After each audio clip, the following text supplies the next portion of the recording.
l'épisode 11 des Deux Yétis. Bonjour, c'est Kevin Cabouret et avec moi, Hugo Prince. On est de retour avec 3 sujets intéressants. Un sur Montréal.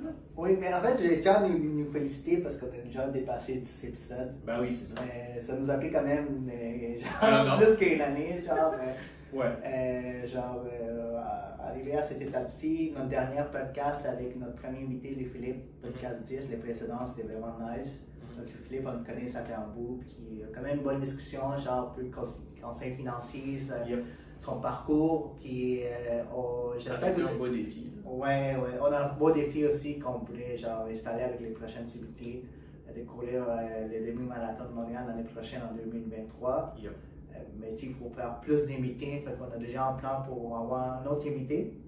Mais genre peut-être à chaque 10 épisodes, genre on va avoir 10e, genre 20e, 30e, on va avoir un invité, peut-être plus.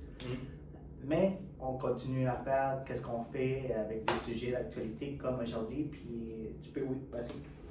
Tu peux juste faire, vous parler de ça. C'est ça. Le premier sujet est quand même assez local, c'est le maire d'Anjou qui a fait un petit oups. Ouais. Mais en fait, Anjou, c'est situé à Montréal, pour ceux qui ne savent pas, qui nous écoutent peut-être de quelque part d'autre. Puis chaque arrondissement à Montréal, il y a le maire la mairesse de Montréal, puis chaque arrondissement, il y a un maire. Puis le maire d'Anjou, un arrondissement à Montréal, et comme Kevin a dit, il a fait un petit oups, qui est passé sur les réseaux sociaux. Et en fait, l'histoire, c'est qu'un jeune de 15 ans, parce que toutes les municipalités ont des conseils de municipalité, conseils ce que les gens peuvent aller, parler de leur inquiétude par rapport à la ville, qu'est-ce qu'ils voulaient améliorer. Fait que chaque citoyen a le droit de participer au conseil de municipalité. Les élus sont là, puis les maires sont là, puis ils vont proposer certaines choses, toutes. Fait que les jeunes de 15 ans, un jeune de 15 ans est allé parler avec les maires. Puis pour lui dire d'ouvrir un terrain de soccer. Oui. Ben, la requête était quand même assez simple, c'est que il veut pouvoir jouer au soccer. C'est pas comme une demande improbable. C'est pas comme si tu es arrivé et tu dis ouvre un nouveau centre commercial, je veux aller faire quelque chose. Mais la réaction du maire a choqué beaucoup parce qu'il était assez agressif dans son ton. Premièrement, en disant que ce jeune-là n'avait pas à s'adresser à lui, que c'était plus le rôle de ses parents. Mais tu sais, il a parlé pendant un bon. Mais vraiment, je savais. Parce que la vidéo du conseil, parce que cette situation est arrivée sur leur page YouTube, la mairie d'Anjou. Tous les conseils sont enregistrés, sont mis en ligne pour que les citoyens puissent aller le voir. Puis ce conseil-là était mis en ligne. Fait que ça durait au moins une dizaine de minutes avant que les gens disent qu'il a 15 ans. Fait que lui pensait que c'était un adulte. Fait qu'il lui parlait aussi dans ton agressif parce qu'on voyait qu'il avait déjà quelque chose par rapport à ça. Il y a une pétition qui a été signée pour ouvrir ces terrains-là, des terrains de soccer synthétiques. Ce n'est pas des terrains de soccer avec glaçons naturels. Ça, c'est ouvert. Mais c'est un terrain, je pense 3 terrains synthétiques en jeu qui ont été fermés pour des raisons d'insécurité, c'est-à-dire des jeunes, parce que le maire l'a confirmé, des jeunes qui se comportaient de manière grotesque. Et qui lançaient des crottes de chiens aux employés, aux gens qui surveillaient les terrains, puis qui laissaient leurs trottinettes et leurs bicyclettes sur les terrains, trottinettes électriques et tout, sur les terrains de soccer synthétique. Ça détruit vraiment le terrain, là. Puis lui, il dit que c'est beaucoup d'argent pour entretenir ces matériels-là. Puis en plus de ça, les jeunes étaient vraiment insultants avec les personnes qui étaient là, beaucoup de personnes âgées qui passaient par les parcs. Ça faisait peur aux personnes âgées qui étaient là, ça faisait peur aux citoyens qui passaient par là. Fait que lui-même, il s'est rendu là, il dit, je suis allé voir, moi-même je suis allé voir ces terrains-là, puis j'ai constaté tout ce qui se passait, puis les jeunes l'ont envoyé chier aussi. Fait qu'il y avait déjà une certaine colère. Oui, ben, il y a ça, mais là, ok, comment dire? Une fois que tu es devant le conseil, ben, tu ne peux pas te placer dans une position où tu n'écoutes pas la requête de l'autre déjà. C'est comme, il est venu, il a adressé sa demande, il n'a pas été agressif dans sa façon de poser la demande, mais la réponse qu'il y a eu, si c'est basé sur son expérience d'avant, pour moi, ça fait encore plus un problème parce que c'est pas ce jeune-là qui a fait quoi. Oui, mais tu sais, j'ai regardé la vidéo, là, 15 minutes, de toute la durée, c'était 15 minutes. Là, puis, lui-même dit, je pense qu'il dit, ok, j'ai un peu plus, j'ose les comptes plus, genre, parce que ça se voyait qu'il y avait déjà quelque chose contre, puis il y avait une pétition, puis il dit qu'il se rappelle du nom, genre, parce qu'il dit aussi que les jeunes a tellement signé cette pétition-là, son nom il a déjà entendu quelque part, puis là il y avait quelque chose contre, pas juste contre les jeunes, mais contre la situation au complet. Ouais. Mais genre vraiment, c'est un maire d'Anjou que ça fait depuis 1997, c'est plus que 30 ans qu'il est au pouvoir, genre c'est un maire genre roi, genre presque. Ouais. Ça fait 30 ans qu'il est là, puis peut-être qu'à un moment donné, genre ça monte à la tête le pouvoir. Je dirais pas peut-être, là, mais c'est plus une question de, ok, il y a un jeune qui s'est pointé au conseil de ville. Ça n'arrive pas tous les conseils. Non, ça n'arrive pas du tout. Ouais. Ça fait que il a décidé de venir, de montrer qu'il s'intéressait à la vie politique dans un sens. Mais non, j'avais un enjeu qu'il voulait apporter au maire. Oui. Je ne pense pas qu'il soit là pour un intérêt politique, mais un enjeu, puis ses parents ont dit, mais il faut aller parler au maire parce que c'est le maire qui a fermé les terrains. Mais justement, c'est ça qui rend ça politique. Parce que s'il voit qu'en allant parler à des politiciens de ces problèmes, c'est là qu'il va dire, oh, ok, la politique, ça sert à quelque chose. Ouais, exactement. J'ai pas juste besoin de voter une fois dans ma vie, et puis après ça, il se passe rien. Ouais. Mais justement, si la réaction de ce jeune qui arrive, c'est ça,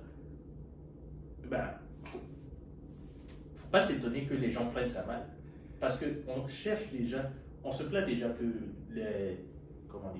la nouvelle génération, on va dire les milléniaux et puis Gen X, sont un groupe qui vote très peu.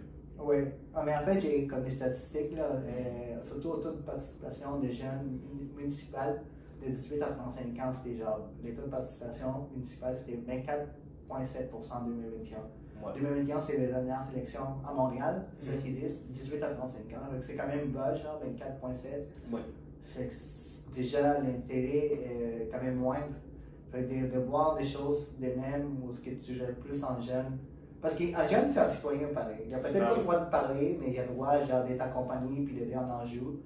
Puis il faut se rappeler, si les jeunes décident de rester en Anjou, il va avoir 18 ans puis il va avoir le droit de voter. Ouais. Il va souvent pas voter contre, il va souvent pas voter pour lui, Miranda. Ben oui, il y a ce côté-là et il y a le côté de, ok. Je me place dans la position de Louis Miranda. Ouais. Si tu as déjà comme une bonne connexion avec la démographie plus âgée, c'est bon. Ah, il connaît sa vie, ouais, il connaît ses gens, mais... Ouais, mais justement, tu n'as plus rien à prouver avec eux. Oui, exactement. C'est justement plus au niveau de cette nouvelle génération qu'il faut se démarquer et tout. Non, mais tu sais, il y a 30 ans déjà, peut-être qu'il s'en va pour la retraite dans les prochaines élections. Peut-être en faire notre 4 ans, puis that's it. Ouais, mais même à ça, non, c'est juste pas intéressant au niveau de. Que ce soit la ligne politique du parti, que ce soit la perception de la ville. C'est pas une bonne idée de diviser comme entre jeunes et personnes plus âgées. Oui, je comprends le fait que c'est difficile à gérer, puis il y a des gens qui vont, des groupes de jeunes, ça peut être des adultes aussi, là, qui ont des moments d'incivilité, genre ils se comportent de manière peut-être pas adéquate. Puis là, on est allé à l'école, puis là, tu vois, même au cégep, des jeunes qui laissent traîner des choses, qui mettent pas des choses dans la poubelle. C'est genre, les gens sont comme ça, mais lui, il a vu que c'était trop, puis il a dit, on ferme les terrains de soccer. Oui, ok, je suis d'accord avec ça. Mais je ne m'attends pas à ce que tous les jeunes de 15 ans est la maturité d'une personne qui travaille. Ah, parce que là, il insinue beaucoup de choses, là, si tu vas éduquer vos jeunes. Ouais, c'est Puis ça. là, il dit, il y a pas de problème dans l'essor du sport, genre le hockey, les baseball. Puis là, il dit, c'est juste dans le soccer que ça arrive. Ouais. Puis là, il parle directement à la mère du jeune. Puis là, il dit, ah, regardez-vous, genre, regardez-vous, éduquez vos jeunes. Puis là, c'est beaucoup de regardez-vous. C'est comme s'il tentait d'insinuer quelque chose qui était même un peu plus, genre, raciste. Ouais, Parce bah, que, genre- parce que pour ceux qui ne savent pas, le jeune en question était mort. Oui, mais genre, c'est beaucoup genre, c'est comme s'il avait pris une minorité, genre, de jeunes noirs. Puis là, c'est juste les jeunes noirs. Parce que là, il dit souvent, regardez-vous, genre, regardez-vous. Puis il parle directement à la mère du jeune. Ouais. Puis moi, quand j'ai entendu ça, j'étais comme, ok, c'est un peu trop, genre. Ben, ça, c'est plus sa vision du monde qui transparaît à travers ça. Je pense que lui-même, après, il se rend compte, non, ça ne fait pas de sens. Il va vouloir corriger ça. Mais la façon dont ça a été adressé, c'est clair que, ouais, comment dire, ça perpétue une tradition qui n'est pas bonne. C'est-à-dire. De dire, ok, les jeunes noirs, ils font le banditisme, le vandalisme, etc. etc. Je pense pas que c'est juste des jeunes noirs, là, mais c'est Oui. ça qui insinue, genre. C'est ça qui est perpétué. Ouais. Et dans ce sens-là, je suis d'accord avec toi que non, ça ne peut pas passer. Parce que juste, ça fait partie, je pense, de Montréal-Nord. Puis ça fait dans ce coin-là, il y a quand même beaucoup de gens qui sont plus genre genre des jeunes, des familles immigrantes haïtiennes, africaines, noires qui habitent là. Oui, peut-être c'est un secteur où tu vois plus souvent des jeunes issus genre d'Afrique, d'Haïti, qui sont nés là, mais genre. Ben, comment je vois ça? Ok, je donne le bénéfice du doute à Luis Miranda que c'était pas quelque chose de ciblé, quelque chose du genre, parce que Moi, je crois que c'est quand même ciblé, là. parce qu'il y a des situations où juste, comment on dit, le peu de phrases que tu as le temps de dire, ça peut être interprété de plein de façons. Ouais, je comprends. Comme, je sais pas, si quelqu'un arrive et puis fait une comparaison, il y en a une qui a démissionné aux États-Unis, je trouve, parce qu'elle a comparé un petit enfant à un singe. Là. Ça, c'est autre chose. Là. Ouais. Je sais pas le contexte, mais genre, déjà là. Mini parenthèse. En gros, elle a dit ok, que l'enfant il est trop agité, il a beaucoup d'énergie, on dirait un singe. Mais elle a dit en espagnol. Mais c'était un enfant, genre de quelle couleur de peau? Noir. Ah, ok, ouais.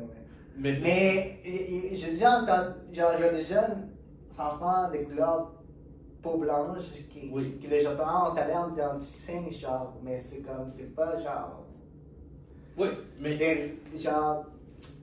Mais je comprends qu'il ne faut pas dire ça à des enfants, là, mais j'ai comme un comportement plus excité. ouais, c'est ça. Ça nous peut passer peut-être d'un comportement genre d'un singe mais ça veut pas dire que c'est un singe, peu importe la couleur de la peau, genre. Oui, mais c'est ça, c'est comme je l'ai dit, ok, à partir du moment où il y a ça, et puis il y a ce que lui il a dit. Ouais. Je veux pas mélanger les deux. Ouais, je comprends. Ouais. Mais écoutez, ça fait beaucoup chasser sur les réseaux sociaux. Je pense que c'est pas une bonne image pour ces mères-là. C'est quelqu'un qui ça fait longtemps qu'il est au pouvoir. Puis on n'a jamais vraiment entendu parler de lui. Là. Peut-être que j'ai déjà entendu, ça fait quand même longtemps celui-ci, lui, Miranda. Mais genre, je trouve que c'est important maintenant premièrement, c'est important de mettre les conseils municipaux en ligne, c'est important parce que. On voit tellement de trucs depuis les 2 dernières années. Surtout tout ce que les gens, les élus, ils passent des lois, tu les entends, ils vont parler de ça. Ouais. Tu vois vraiment ce que le politicien fait. T'as pas besoin personne ne s'écoute vraiment, là, mais c'est important de les mettre en ligne pour voir ces situations comme ça qui peuvent arriver. Ouais. Mais c'est aussi important, genre, les maires qui sont au pouvoir, genre, quand ils voient un jeune qui veut s'impliquer de n'importe quelle façon, c'est pas comme s'il s'implique dans un parti. Parce que les dernières élections sont passées, il y a beaucoup de jeunes qui ont été, genre, candidats. Mais quand tu vois un jeune qui veut juste amener un enjeu, c'est. Même lui, il a dit qu'il était fatigué. Ouais. C'est ça son excuse, il était fatigué. Même si tu es fatigué, c'est une longue journée. C'est de laisser voir la personne, écoute, on fait ça. puis on va vous porter des solutions. Même s'il y a des choses qui se sont arrivées avant, c'est juste apporter, être cordial. Même avec dans les jeunes de 15 ans, genre. Oui. Et ce que moi je retiens de l'histoire, c'est plus que pour le jeune en question, c'est juste de lui dire qu'il y a des gens qui regardent ça, justement, qui se disent ok, c'est pas mal ce que tu as fait, là, et il y a des gens qui voient ça, qui vont venir te soutenir. Donc, si tu as des projets que tu as envie d'apporter devant la municipalité et tout, faut pas hésiter à y aller. Non, il ne faut pas hésiter. Non, même n'importe quel âge, que tu sois jeune ou pas, jeune ou plus âgé ou plus vieux, si tu as des sujets que tu veux en parler, je pense que les élus municipaux sont là pour t'écouter. C'est ça leur job en fait. Ouais, même s'ils ne veulent pas, il y a moyen de les faire. Ouais. Alright. Mais on va voir ce qui va se passer avec ça. La date, ça va sûrement, ça va sûrement peut-être ramener dans les prochaines sélections municipales. Yep. Notre prochain sujet, c'est quelque chose qu'on avait peut-être déjà mentionné avant dans un autre podcast. Je ne me rappelle pas, peut-être dans l'épisode au début. C'est Elon Musk, les fameux Elon Musk entrepreneurs. De retour avec Twitter. À vouloir acheter Twitter. Yep. Mais l'histoire là, Elon Musk veut acheter Twitter depuis, ça fait quand même depuis le début de l'année parce que il trouve que Twitter va à l'encontre du free speech. C'est l'excuse qui est donnée. C'est une raison qu'il mentionne. C'est le slogan. C'est le slogan.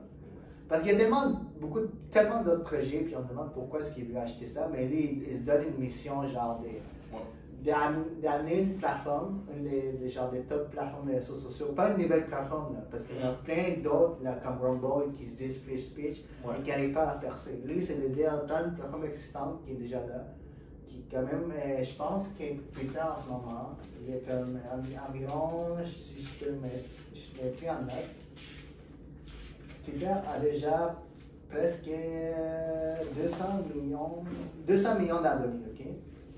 Fait qu'en ce moment-ci, ce n'est pas beaucoup, là, comparé à d'autres. Ouais. Puis, pour donner un contexte, genre YouTube, c'est 1 milliard en ce moment. Ouais, sur Facebook, Instagram, tout ça, mais c'est quand même populaire, Twitter. Ça fait longtemps que ça existe, c'est encore là, c'est dans les top. Même si peut-être il y a moins d'utilisateurs, mais c'est les seuls réseaux sociaux existants qui peut être acheté, vraiment, par quelqu'un d'autre. Parce que ça a déjà été, Twitter a presque failli être acheté par Disney, Ouais. C'est plus que c'est un réseau qui est devenu, comment on dit, central dans les discussions politiques. Ouais. Juste le format des tweets, c'est un format intéressant parce que le nombre de caractères fait que les gens sont obligés de penser à ce qu'ils vont dire. Ils sont supposés penser à ce qu'ils vont dire. Et puis, ça amène les gens à pouvoir entrer en contact assez directement. Si tu as une situation qui nécessite l'attention d'un politicien et que tu écris un tweet, il y a de bonnes chances qu'il va le voir. Moi, je me souviens, une fois, il y avait une coupure d'électricité et j'ai juste tweeté, qu'est-ce qui se passe en 2 heures? Ouais. En 2 heures, c'était réglé, mais dans la première heure, il m'avait répondu, genre Québec. Ouais, sur Twitter, compagnies, institutions financières, politiciens, soit page Facebook, soit Twitter. Twitter, c'est vraiment plus rapide. Ouais. Ça va trender, ça va apparaître dans le trending. Puis Facebook, il faut que tu recherches des fois, mais sur Internet, tu vas sur la barre de recherche, toutes les choses qui trendent, qui se passent en ce moment-là, c'est là. Puis, Elon Musk sont déjà en procédure juridique parce qu'en fait, il y a comme backup du dernier deal avant, pour des raisons, parce qu'il dit que Twitter ne voulait pas dévoiler le nombre de bots qu'il y a dans sa plateforme. Oui. Puis, il y a comme backup. Puis là, Twitter, ils l'ont poursuivi en justice parce qu'il a fait descendre les prix. Exact. Il a fait descendre les prix, et vraiment, il a nuit à la crédibilité de Twitter, descendre les prix de la bourse. Fait que là, eux, ils veulent, en fait, ils sont en train de, là, pour la poursuite juridique, ils pensent à l'acheter comme. Exact. Mais ma question, c'est justement pour toi, est-ce que cette étape-là, où le prix baisse et tout, c'était calculé ou pas? Je pense que oui. C'est quand même un gars intelligent. Puis je pense que Twitter, il y a beaucoup de choses à cacher. Fait que, tu sais, s'il l'aurait acheté au prix quand Twitter était normal dans sa cote boursière normale, je pense qu'il aurait payé un peu plus cher. Oui. Puis il y aurait eu beaucoup de choses cachées derrière ça. Fait que lui, il dit, il veut descendre le prix, premièrement, parce qu'il sait que la valeur vraiment bénédicte de Twitter, c'est alentour du prix qu'il mentionne. Parce que en amenant Twitter, genre, les deux se confrontent genre, juridiquement, il faut qu'ils dévoilent certaines choses. Oui. Puis Twitter va dévoiler certaines choses qui vont peut-être pas être à la bonne image pour eux. Ben, il y a la question d'image, mais pour moi, c'est plus une question économique. C'est plus, il n'y a personne qui vient acheter une compagnie de cette taille et puis il donne son premier prix et puis, oh, ok, on prend ça. Et puis non, ceux qui sont, genre, les investisseurs, les investisseurs, ils veulent tout le temps plus. Genre. Oui, exact. Et dans ce sens-là, ben, la seule façon de pouvoir, comment on dit, négocier le prix ben, de façon égale, on va dire, ça va être dans les tribunaux. Parce que, à ce qui paraît, j'ai lu dans les articles qui dit qu'il allait perdre contre Twitter. Musk savait qu'il commençait à perdre, il allait perdre, à ce qui paraît, les cas juridiques. Oui. Il a dit, mais finalement, je vais essayer de l'acheter. Oui. Ben, comment on dit? Mais je pense qu'il veut l'acheter. Mais il y a jusqu'au 28 octobre 2022 pour clore le deal, pour vraiment l'acheter. Mais tu sais, ça vaut beaucoup chasser. Maintenant, tu sais, il y a plein d'autres compagnies qui se font racheter, genre, puis personne ne dit rien, genre. À moins que c'est ça des grosses compagnies, mais il y a plein de compagnies. Genre, moi, je trouvais ça normal que quand, genre, un entrepreneur veut juste acheter notre compagnie. Pour moi, c'est comme, c'est du business. Ouais. Il y a quelqu'un qui achète une autre compagnie. L'autre compagnie, genre quelqu'un veut acheter une compagnie, et après il l'amène, soit il le met par terre, soit il l'amène au plus haut niveau. Puis ben, genre c'est comme normal quand genre c'est stratégique, c'est business, mais les gens en font plus, ils en parlent plus parce que là c'est Elon Musk va à l'encontre de qu'est-ce que beaucoup de gens pensent. C'est pas tant qu'il va à l'encontre de beaucoup de ce que les gens pensent, c'est plus, il est plus, comment dire, en ce moment, qu'est-ce qui se passe? Si tu es quelqu'un, admettons, de gauche aux États-Unis et que tu veux faire un discours sur, je sais pas, l'avortement, et que ta position, c'est pas je suis pour l'avortement, il n'y a pas quelqu'un de gauche à qui tu peux parler. Parce que si tu dis, ok, je suis de gauche, mais je suis pro-life, non. Les gens vont dire, yo, ça marche pas ton affaire. Non, mais les démocrates libéraux sont plus pro-life, non? Non, ils sont... excuse-moi, ils sont con. Ouais, mais justement, c'est ça. Ah, ok, je comprends ce que j'avais pas caché. Mais, ok, en ayant la position de Musk où tu peux justement plus débattre sur ces questions-là, ben, je dis pas qu'il est pro-life, là, mais dans des trucs comme, c'était quoi dont on parlait? J'avais un exemple de Musk qui est son soutien. Ah, mettons, il soutenait West. Oh, non, mais lui, en achetant Twitter, il va ramener certaines personnes qui sont genre censurées. Genre, comment tu dis ça en français? Censurées. Genre, Donald Trump, élection. Il va les ramener genre dans la plateforme. Ouais. Comme il va pouvoir échanger. Ouais, comme Kanye West, il est bloqué sur Instagram. Ouais, et sur Twitter aussi. Mais Twitter, il vient toujours de le faire. Mais Elon Musk, il va juste ouvrir, tous ces gens-là, il va les ouvrir, il va dire, ok, free speech. Ouais, parce qu'en ce moment, qu'est-ce qui se passe? C'est, ok, tu dis quelque chose, ça rentre pas dans les TOS, tu te fais ban, et puis 2 mois après, si tu es correct, on te ramène. Mais la discussion, elle est déjà passée. Mais un des avantages que je verrais dans une gestion plus tolérante de Twitter, c'est que justement, il y aurait la discussion sur toute la durée. Genre, c'est OK, on parle de la COVID-19 par exemple. Ok, je vais faire attention avec ce que je dis. Certaines des personnes qui se sont fait battre pour leur position contre le vaccin et tout, c'était pas tant je suis contre le vaccin, c'était je suis pas encore prêt, un truc du genre. Mais si tu peux même pas discuter dans ce sens-là, parce qu'on se dit qu'il y a des gens qui vont se faire influencer et qui vont devenir anti-vaccins, c'est plus un réseau de communication. Mais c'est bien de laisser aller, genre, mais quand il y a un moment donné, quand ça devient trop, genre, que les gens, qu'est-ce qu'on appelle le fake news, puis les gens, à la place de peut-être dire des vérités, ils vont commencer à dire des choses qui vont peut-être mélanger des gens, une grande masse de gens.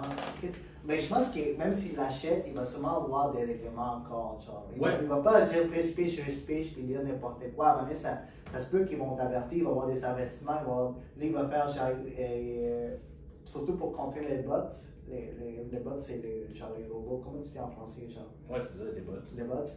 Et les gens vont avoir une vérification bleue, genre pour... Si t'es payant. Ouais, mais genre, il veut vraiment amener ça, mais je pense pas qu'il va aussi, genre, laisser ça aller comme free speech, puis le monde va dire n'importe quoi. Non, c'est pas à ce point-là.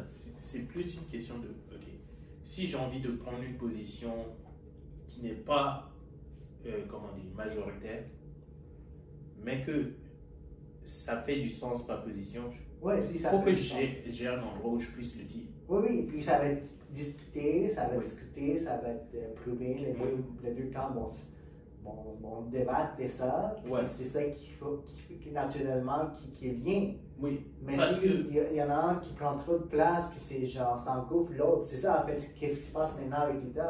C'est pas tant cette dynamique, c'est plus que, OK, admettons, il y a des gens qui croient que la Terre est plate. Et je me dis, pour protéger la population mondiale, si quelqu'un dit que la Terre est plate, on le bat. Ça ne sert pas à grand chose. Non, ça. Ouais, mais moi je dis quand c'est extrême, genre quand ça devient violent, quand c'est genre graphique, quand tes idées sont vraiment violentes. Oui, si t'es violent, c'est sûr. Genre quand ça devient genre. Je pense pas qu'il y a quelqu'un qui. Ou quand c'est trop le fuck, que ça devient trop imaginaire, puis certaines gens ça devient culte.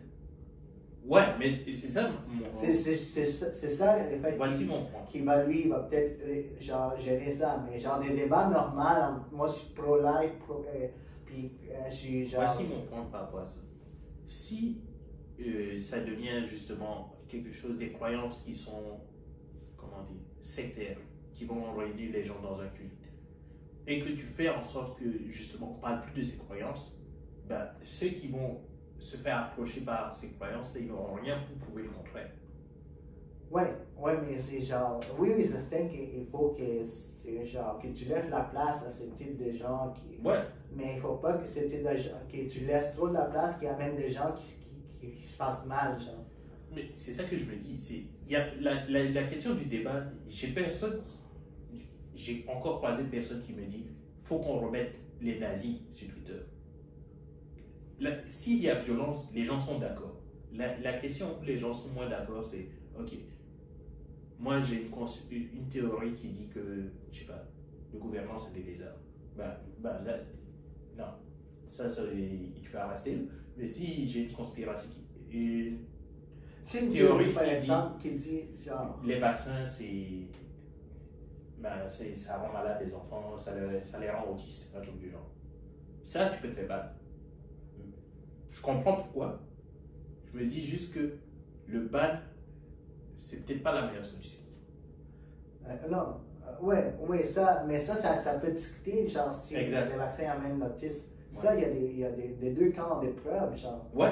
Mais genre, moi, j'ai vu quand quelqu'un qui se fait passer par quelqu'un qui commence en culte, puis là, il dit, mais viens avec moi, si tu viens avec moi, je peux te donner les pouvoirs pour voler. Ouais. Puis là, les gens, à cause qu'ils voient sur Twitter, puis là, sur les plateformes, puis là, ils commencent à s'abonner à cette page-là. Puis là, maintenant, les gens se rendent compte à personne, puis à partir de là, les gens se lancent dans une falaise, puis ils décèdent. Qu'est-ce qu'on fait avec ça, genre? Yo, moi, je reviens à l'idée de Jacques Dorsey. Là. Faites un deuxième Twitter où tu peux raconter qu'est-ce que tu veux. Mais genre, tu comprends ce genre Ouais. où est-ce que ça peut amener en danger, comme?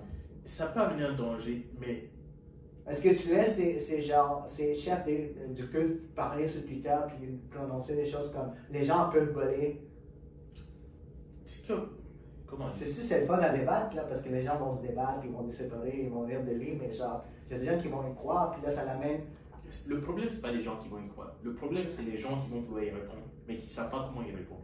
Les gens qui vont dire, ouais, mais ce gars-là, c'est justement c'est un malade mental, un truc du genre. Mais tape, ok, t'es quelqu'un qui vient de taper 140 caractères. Tu peux pas changer la vie de quelqu'un avec ça. Mais s'il y a justement des gens qui sont plus, comment dire, qui s'y connaissent plus sur le domaine, qui veulent répondre à cette personne, là, ça a de la valeur. Oui, mais c'est ce que l'autre. Oui, ce genre-là. Mais est-ce que l'autre personne culte, est-ce qu'elle veut répondre à ces gens-là? Elle n'a pas besoin de répondre. La personne qui fait le discours du culte, s'il y a quelqu'un, admettons, on parle de, je sais pas, du truc de l'autisme, là, justement, si tu as un docteur qui veut répondre sur la question, il n'y a pas besoin que l'autre, le gars du culte soit d'accord. C'est des sujets discutables. Oui. Mais genre, quelqu'un qui dit, viens avec moi, on va te lancer d'une falaise parce que tu vas voler, est-ce que ça c'est discutable? Mais on sait tous que tu le lances, tu peux juste les mourir. Mais il décide, genre, parce qu'il a le droit de le dire, parce que c'est free speech. Puis là, toi tu tombes sur ça, puis là, tu es dans une période, des moments où tu crois plus. Mais c'est ça que tu crois, tu veux chercher un sens dans ta vie, puis là, tu tombes sur lui, là, il t'invite dans sa maison, puis là, il te lance dans une falaise. Mais c'est ça que je dis, c'est. Il n'y a personne qui va être contre le bad de cette personne. Ok, je comprends. C'est ça que je voulais dire. Ouais. Mais est-ce que tu penses qu'il va l'acheter? Est-ce qu'il va l'acheter au final? Probablement. Ouais. Moi, Est-ce que. Comment dire? Il va l'acheter au prix qu'il veut? 44 milliards. 44. En fait, 44 milliards, ouais. C'est ça qui donne. Ouais. Ouais, peut-être. Mais je pense, honnêtement, les gens, les investisseurs Twitter, ils veulent la vendre pour. Ils vont cash out. Ils veulent vendre Twitter pour ces prix-là. Ouais, parce qu'en ce moment, Twitter, ça fait pas d'argent. Ouais, puis il commence à avoir trop de polémiques, puis trop de choses qui sortent. Puis ils disent, c'est comme une compagnie qui veut vendre, ils veulent vendre. Yep. Là, ceux qui tenaient vraiment la compagnie sont partis, comme les fondateurs Jacques. Genre, c'est juste maintenant des investisseurs, des gens qui sont genre là pour être là. Yep. Fait qu'ils vont juste cash out, puis il va sûrement les vendre. Parce que c'est pas juste parce pour les free speech, mais juste pour conclure ça, je pense que lui, il a un plan en tête. Dans tout ce qu'il fait, genre Tesla, SpaceX, il faut quelque chose. Je pense qu'est-ce qu'il recherche, une manière de communication entre toutes ces patentes-là. Ouais, mais c'est le modèle qui a été développé beaucoup dans les pays d'Asie et tout. Parce que là-bas, avec WeChat et tout. Ouais, c'est ça. Tu vas avoir des compagnies téléphoniques ou des réseaux sociaux qui vont servir de pont justement pour les différents commerces et tout. Tu payes avec ton compte WeChat, tu commandes sur ton compte WeChat, tu fais tout dans WeChat. C'est ça. Mais lui, il va souvent plus l'intégrer dans ses produits à lui. Oui. Il va souvent s'allier avec d'autres commerces pour genre mettre parce que c'est une plateforme de communication. Mais tu sais, il parle souvent des crypto-monnaies, fait qu'il va rajouter ses crypto-monnaies là-dedans. Yeah.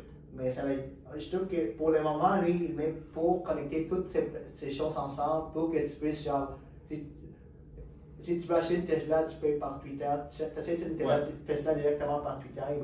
Il veut peut-être même changer le nom, l'appeler X, son projet initial qu'il a commencé. Yeah. Parce qu'en fait, quand il a commencé, c'était dans le paiement, puis il a vendu sa compagnie X à PayPal, puis c'est là qu'il est parti. Mais je pense qu'il y a vraiment un plan de connecter tout ça. Puis tous ces projets, il manquait une affaire de communication. Fait que là, il va tout les relier.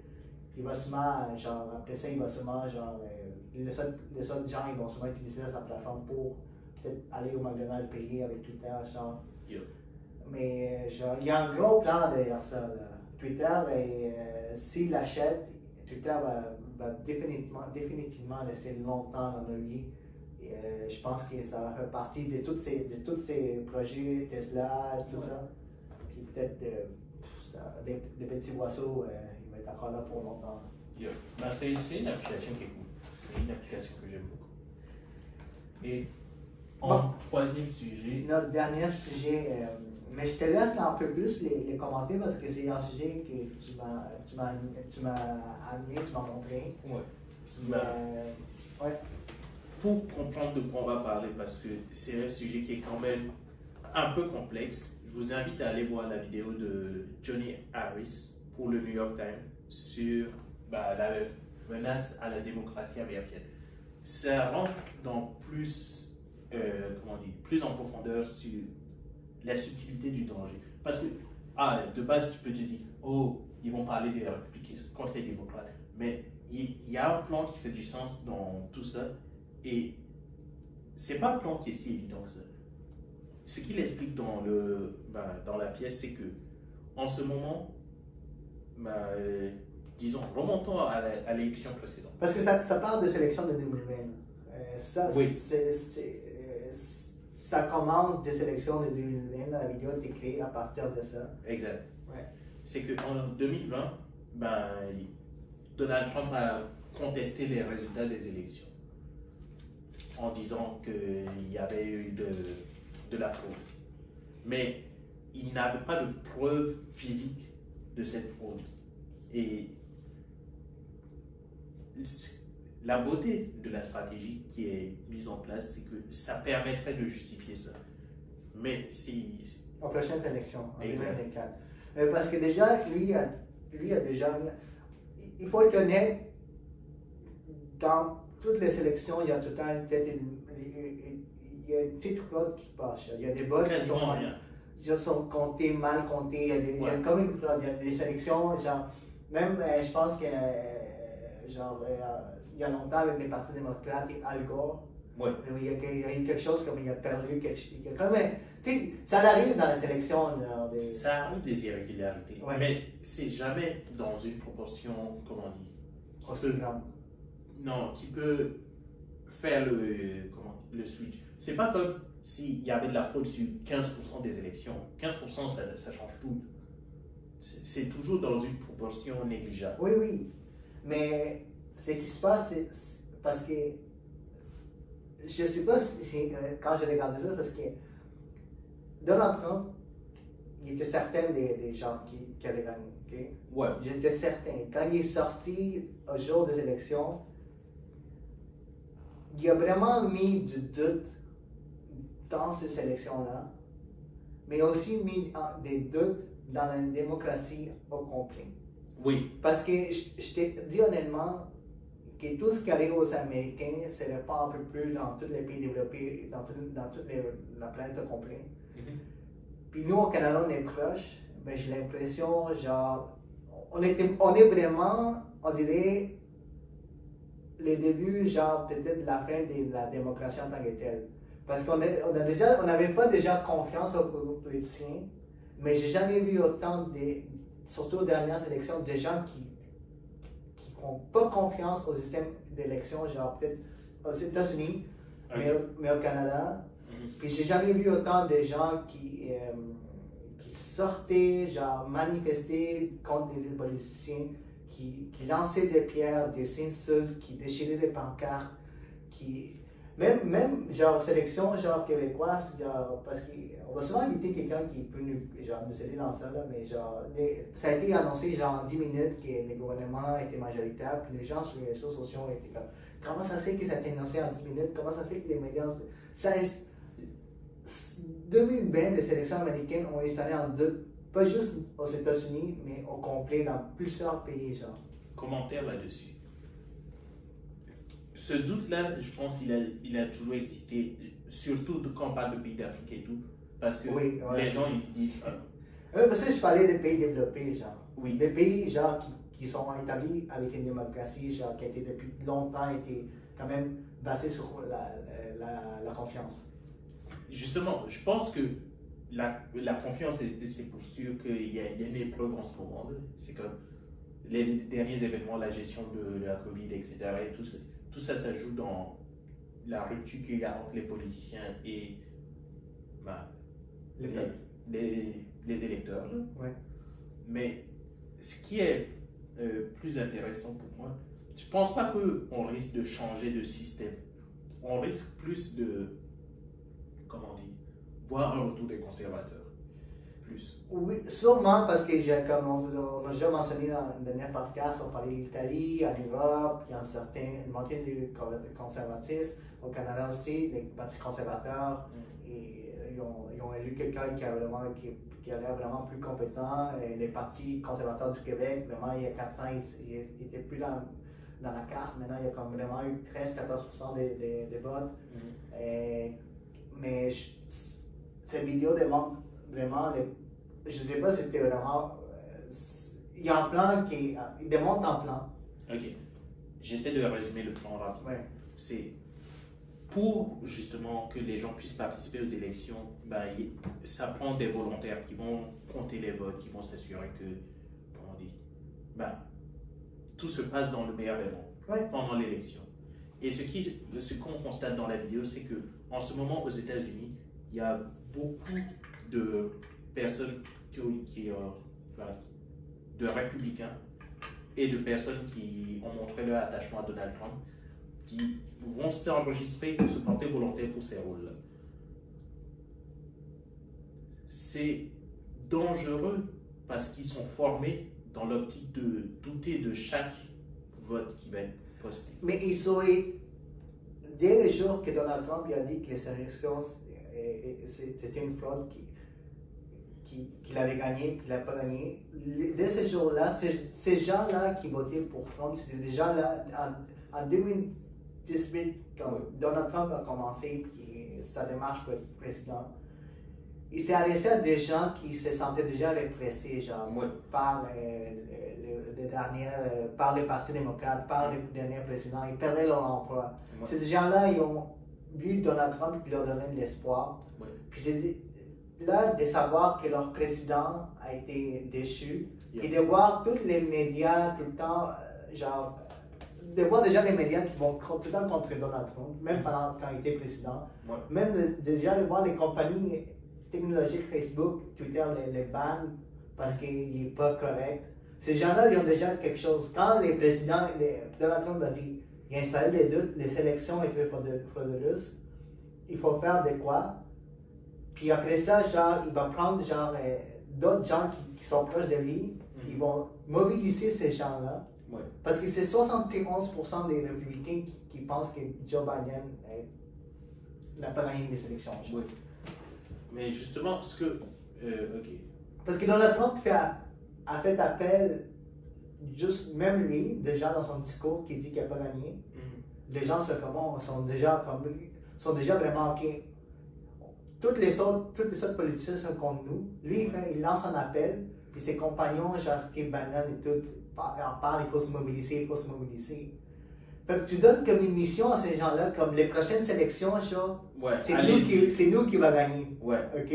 C'est nous qui va, puis c'est genre des gens, parce que chaque événement, parce que Donald Trump, il fait pas campagne, mais il va dans les villes, il va parler. C'est tout le temps, chaque fois qu'il va parler devant les gens, c'est full.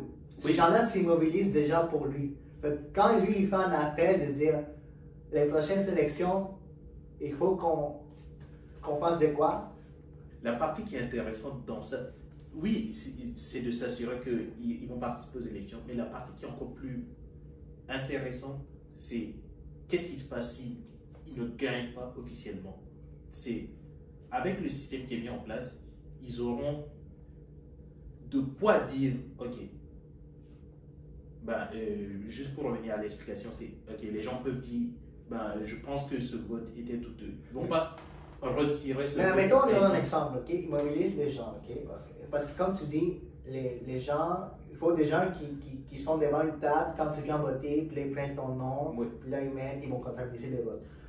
Toi, Kevin, on va dire, t'es quelqu'un qui est mobilisé par les républicains, par Trump, qui dit, ok, moi, je pense que les élections ont été frauduleuses, je vais aller être bénévole pour compter les votes, ok? Déjà là, tu viens avec un mindset, là, genre, il y a eu un bol, ok? Ouais, il y a la Moi, je vais parole, faire il y a- attention. Puis en plus de ça, là, c'est pas des gens, on leur entraîne, on leur dit, Oui. genre, on leur dit, on va être bancaire. Puis il y a quelque chose, tu peux appeler une ligne, il y a un avocat, puis là, tu peux leur passer une question. Un avocat qui est plutôt favorable aux républicains aussi. Non seulement il y a l'avocat, mais tu appelles justement le Parti républicain pour leur dire yo, Je pense voici, qu'il y a quelque chose. ouais, voici, il y a eu tant de fraude à tel poste. Ouais. Non, mais je pense, admettons, toi, t'es assis là, ok? Mhm.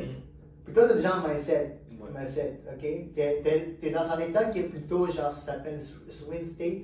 Oui. Qui est un État qui peut soit aller démocrate, soit aller républicain. Là. C'est, Oui. genre, c'est dans ces États-là que ça arrive, qui sont vraiment, genre, qui ont mis vraiment plus d'emphase. Mhm. Ok? Fait que toi, tu as déjà mindset, puis là, tu portes ton chandail, ton chandail, mais tu ne porteras pas les jours des élections. Là, Avec la casquette. mais derrière ton chandail, tu as notre chandail qui est Donald Trump, ok? Ouais.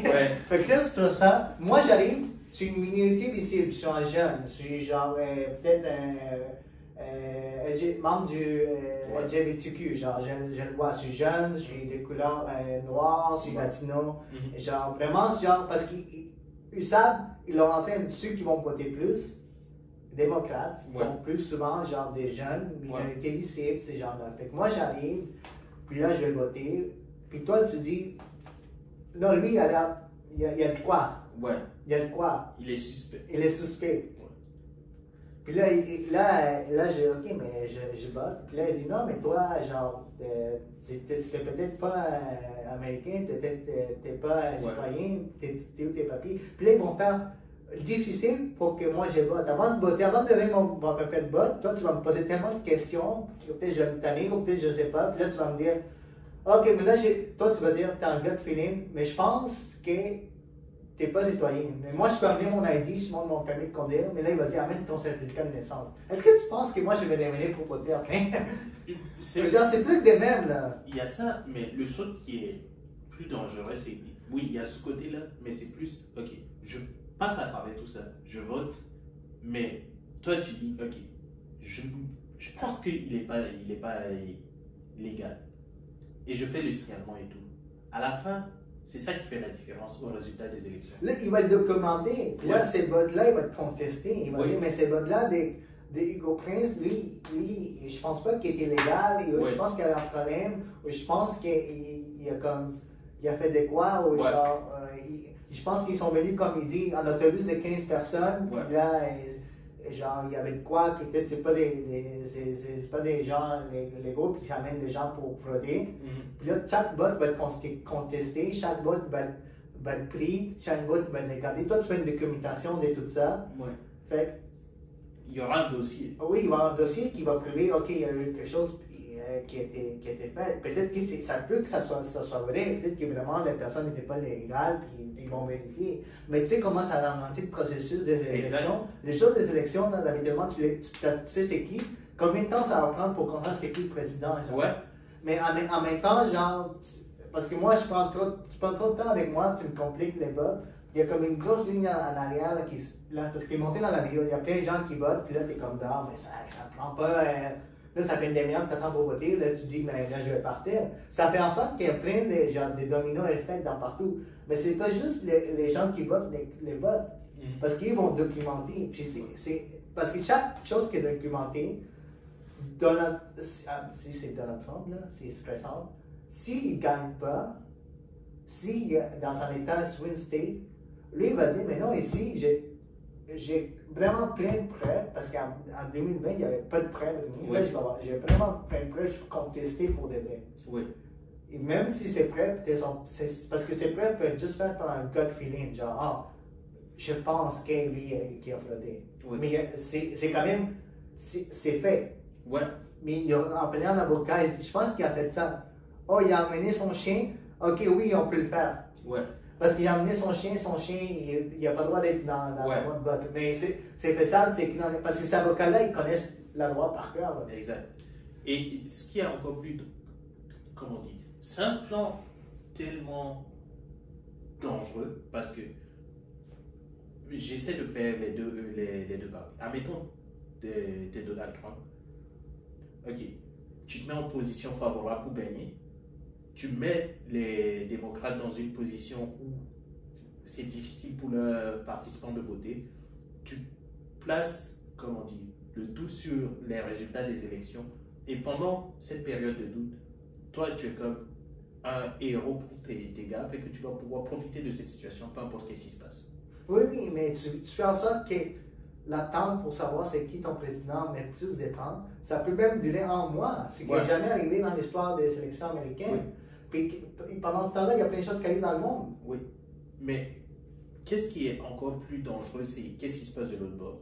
Parce que si tu es démocrate et que tu vois ça, la seule chose que tu peux faire, c'est essayer d'inciter les gens, justement, de ton entourage à aller s'enregistrer comme volontaire aussi. Oui, oui, mais c'est ça qu'il faut qu'ils fassent. Il y a des gens qu'il faut. C'est ça, en fait, une solution qu'ils donnent. Oui. Et c'est là qu'il est. Mais aussi parce qu'il faut juste aussi qu'ils ne sont pas allés juste pour les volontaires. Ils sont vraiment chaque stade, chaque personne, parce que chaque poste de sélection, il y a les volontaires, il y a des responsables, puis il y a même les secrétaires d'État, c'est eux qui certifient les votes. C'est pas juste les volontaires, chaque stade, chaque poste, ils ont un plan pour, tous les postes, tous les bénévoles, tous les secrétaires d'État, c'est tous les républicains qui croient que les élections ont été volées. C'est ça le plan. Fait que même si en bas ça passe pas, en haut. Ouais, ils peuvent faire un coup de fil.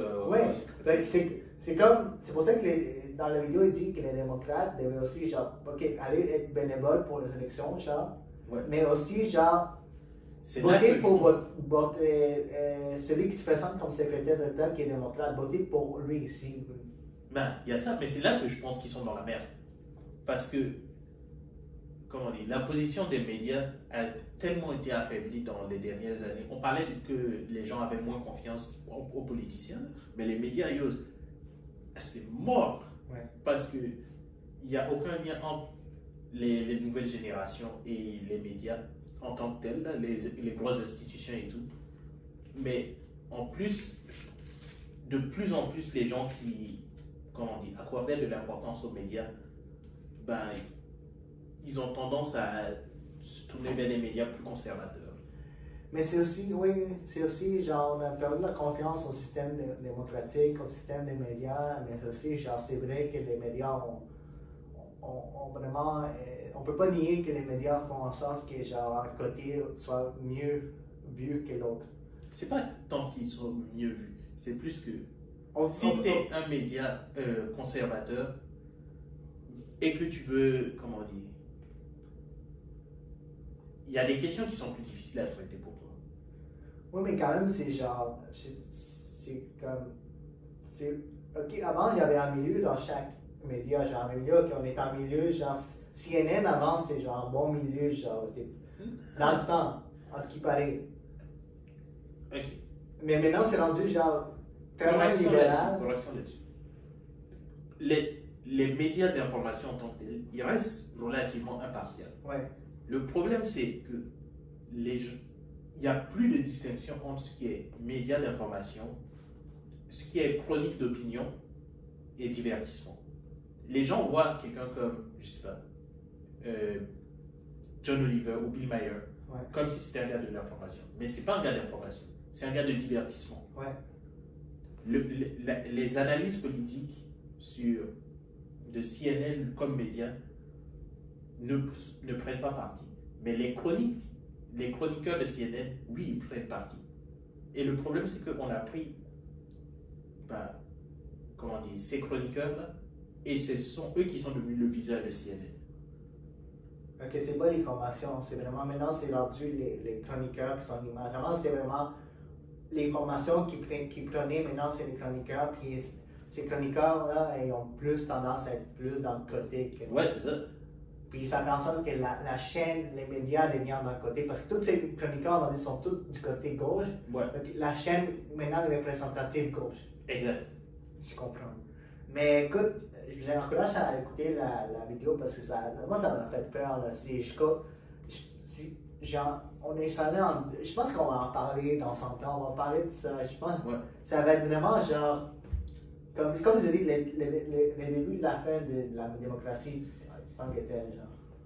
C'est une vidéo, on parle de politique là, mais si tu vois à quel point la machine peut être efficace, tu sens qu'il y a besoin de t'exprimer sur la question. Et c'est pour ça que je trouve que notre podcast est intéressant, ça nous permet de dire, ok, voici comment on perçoit le monde et voici où nous on peut agir. Parce que sinon on a l'impression que c'est les élections aux États-Unis, c'est quoi le rapport avec nous? Non, ça a tellement de rapport, je te dis, ça a affecté nos dernières élections, on dirait que juste à regarder qu'est-ce que les Américains ont fait, ça a amené une vague chez nous. Genre, ça a amené une vague plus conservatrice. Tout ce que les Américains ont fait aux élections, on est pareil, on est tous semblables les êtres humains, mais ça amène cette vague-là, genre les policiers, c'est tout des gars violents. Non, c'est tous des menteurs, tout ça. Puis, genre, tu vois, même au Québec, on voit des rapports de Donald Trump 2024. Ça l'affecte, puis même, c'est pas juste ici, c'est en Europe aussi. On prend, genre, l'exemple, l'Américain a tellement d'influence dans le monde, parce qu'on est basé, l'industrie du divertissement, c'est oui, pas juste l'industrie, mais genre la vie politique a été basée sur les Américains depuis la Seconde Guerre mondiale. Genre, si quelque chose qui se faisait, c'était gros. Genre. Fait que de voir qu'ils sont en train de se détruire, puis de voir que peut-être s'ils réussissent à implanter ça, parce qu'on dirait que les démocrates ils font rien, genre, ils sont perdus dans l'air, à implanter ça, les prochaines élections, ils vont peut-être en 2024 va être républicain, mais genre en 2028, ça va être républicain. Dans l'autre, républicain. Justement, c'est ça que je dis. C'est pas que les démocrates font rien. C'est que ceux qui savent quoi faire, ils sont très peu nombreux. Genre. Mais ils sont envahis par. Je donne l'exemple des démocrates qui sont à l'aise à communiquer dans cette nouvelle ère digitale. Et aussi, c'est pas mal ça en ce moment. Non, mais il y a Tulsi, tu connais Tulsi. Oui. Mais elle vient juste de quitter le Parti démocrate. On va en parler dans le prochain podcast. Mais justement, c'est ça le truc, c'est que. Comment on dit? Tous les démocrates qui font du sens sont envahis par par les différentes idées politiques des autres. Genre. Ouais, il y a ça, mais il y a l'environnement même de, ok, je veux essayer de combattre ça, mais si la perception que les gens ont de moi, c'est que je fais partie de ça, je suis déjà dans la marde. Ouais, je comprends. Fait qu'ils vont dire, ok, non, je comprends qu'est-ce que tu veux dire, mais écoute, en voyant ça, ça fait peur parce que ça fait en sorte que, genre, si on est en train de détruire un système qui était basé sur la confiance, genre, sur quoi on va se baser après, genre, sur quoi est-ce que nos crédit social. Nos sélections vont être basées comment, genre, est-ce que ça va tout le temps être favorable en seul parti, en seul côté, politique? Est-ce qu'en faisant ça, là, qu'est-ce qu'ils font? Si un système-là, ça fait longtemps qu'il est établi, basé sur la confiance. En faisant ça, ils détruisent tout ce qui a été fait avant, puis là, ils installent quelque chose de nouveau. Si l'autre partie ne fait rien, c'est en train de dire que dans les 30-40 prochaines années, ça va être tout le temps un seul parti que ça va être appelé, genre, Parti républicain gauche. J'ai une version plus nuancée de ça, mais c'est un plan qui est vraiment efficace. C'est tristement efficace. Oui, mais on est en train d'implanter juste en seul côté, genre, on est en train de dire que ça peut devenir une dictature, genre. Pas une dictature, mais une version plus proche. Pourquoi est-ce que ça peut-être de Trump dire, ok, si quand en 2024, il dit, j'ai droit à un autre mandat. Ouais.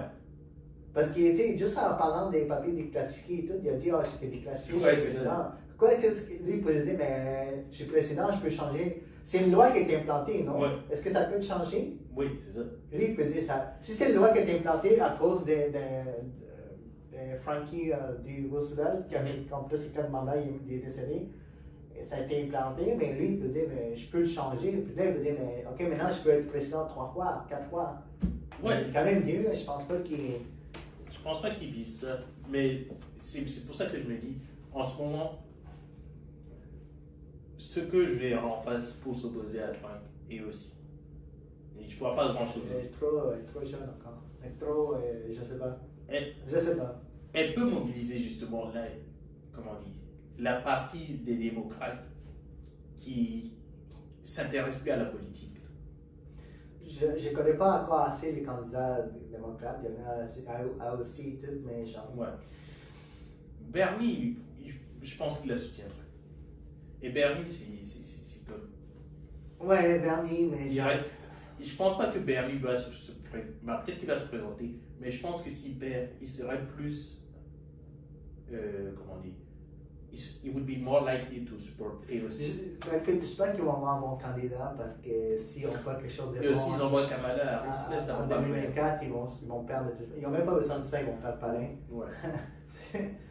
Je t'invite à regarder cette vidéo, on va le mettre sur la description, là, surtout celle-là, c'est vraiment intéressant. Moi, ça me fait peur parce que ça peut avoir des conséquences juste mondiales, pas juste américaines, parce qu'on se base tellement sur les Américains pour tout. Fait que je t'invite à le regarder, on va le mettre sur les liens, puis c'était vraiment intéressant de Kevin d'avoir partagé ça. Ben, si vous avez aimé comment ça s'est passé aujourd'hui, juste nous dire c'est quand vos parties préférées. Moi, il y a une des fonctionnalités de YouTube que j'adore, c'est estampille temporelle.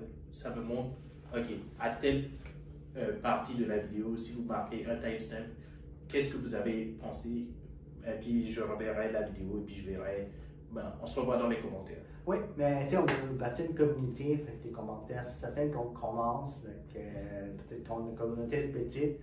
Mais là, on va créer bientôt une page Facebook professionnelle. On va mettre nos vidéos là, on va les partager sur nos réseaux sociaux personnels. On a déjà une page Instagram aussi. Donc, on veut bâtir une communauté petit à petit. Puis, n'oubliez pas, on n'est pas des experts. Là. On fait juste parler de même. On n'est pas des experts. On veut simplifier la chose.